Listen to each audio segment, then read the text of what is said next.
बस इसका short trick समझ लीजिए। क्या ये काटेगा और ये कटेगा। क्या करेगा? काटेगा काटेगा। ये काटेगा और ये क्या करेगा? कटेगा। बस इतना ही अंतर रखना दिमाग में कि ये काटेगा और ये कटेगा। ठीक है, लेकिन सब कोए पे रहेगा। लास्ट में गौ इसका भी है और गौ इसका भी है। ठीक है, अब समझ लीजिए। देखिए अब 4 का कह रहा है कि गुणज यानी मल्टीपल्स ऑफ 4। Multiples of 4। 4 का क्या कर रहा है? गुणज। और इसमें क्या कहता है? रिफ्रैक्टर ऑफ 4 यानी 4 का अपवर्तक। 4 का अपवर्तक। ठीक है, या गुणनखंड। अब ध्यान दीजिए, यहाँ मल्टीपल्स ऑफ 4 में कहा कि 4 का गुणज। तो 4 का गुणज कह रहा है क्या? 4 का गुणज क्या होगा? 4 का 4, 4 दूनी 8, 4 तिया 12, 4 चौका 16, 4 पंचे 20, 4 छक 24, 4 सत्ते कितने हो जाएगा? 28, 4 अठे 32, 4 नमा 36। इसके बाद आप डॉट डॉट डॉट कर दीजिए। क्या कर दे? Dot dot dot. अब देखिए हम पहले ये लिख लिए हैं, अब हम पहले इधर भी लिखते हैं। ठीक है, तो 4 का अब हमने कहा है कि ये काटेगा और ये कटेगा। दोनों में अंतर है, काटेगा और कटेगा दोनों में ही अंतर है।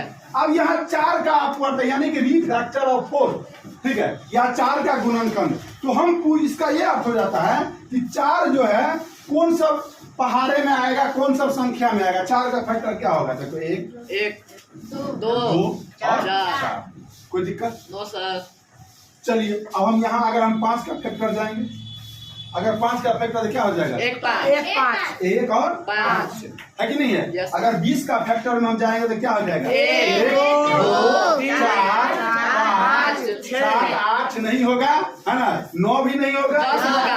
10 और उसके बाद क्या हो जाएगा? 20 ये क्या होगा? इसका फैक्टर यानी अपवर्तक। ठीक है, अब देखिए यहाँ 4 का गुणज ये था। अगर हम यहाँ 8 का गुणज लेते हैं तो 8 दूनी 16, 8 दूनी 24, 8 चौक 32, 8 पंचे 40, 8 छक 48 और dot dot dot dot dot मतलब इसके बाद असंख्य है। क्या है? असंख्य कटेगा जिससे से कटे। देखिए तो 4 का गुणज मतलब ये करे, देखो 4 से हम इसको कटेंगे, है ना? ये 4 से करें, 4 दूनी 8 कट जाएगा, 4 तिया 12 कट जाएगा। काट रहा है ना?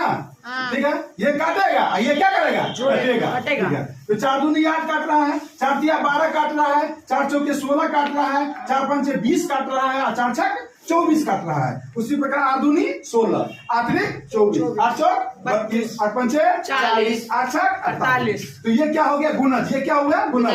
अब फैक्टर में रिफ्रैक्टर में आते हैं हम लोग, यानी गुणनखंड में। तो 4 का ये हमने कहा है कि ये काटता, ये अगर काट रहा है तो ये कटेगा, है ना? ये काटता है और ये काटेगा, दो अंतर है। ठीक है, तो कैसे काटेगा? देखो